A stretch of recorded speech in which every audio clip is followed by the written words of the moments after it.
हाय, तर चला आज खारं वांगं कसं बनवायचं ते बघणार आहोत आणि खास करून हे वांग्याची भाजी आपल्याला कुकरमध्ये बनवायची आहे, त्यामुळे व्हिडिओ नक्की बघा। तर इथे मी ना 4 हिरव्या मिरच्या घेतलेल्या आहेत आणि शेंगदाणे थोडेसे शेंगदाणे घेतलेले आहेत मसाल्याकरिता। तर हिरव्या मिरच्या आणि शेंगदाणे छान असे भाजून घेते। त्यानंतर मी इथे वांगे घेतलेले आहेत, त्याला स्वच्छ करून कट करून घेते, देठ आणि काटे काढून घेते थोडे थोडे।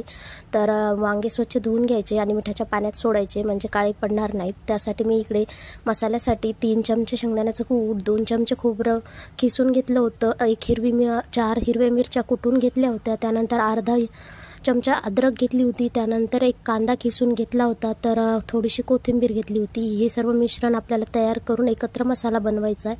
त्यानंतर हा मसाला आपल्याला दाबून दाबून वांग्यामध्ये भरून घ्यायचा आहे। अशा पद्धतीने मी सगळ्या वांग्यांना मसाला भरून घेतलेला आहे, तुम्ही बघू शकता।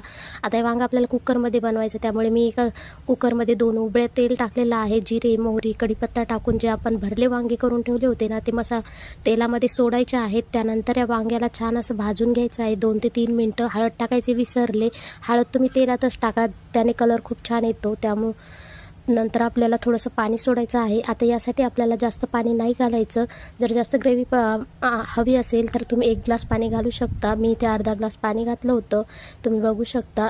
तर एक शिट्टी काढून घ्यायची। अशी वांग्याची भाजी खा आणि चॅनलला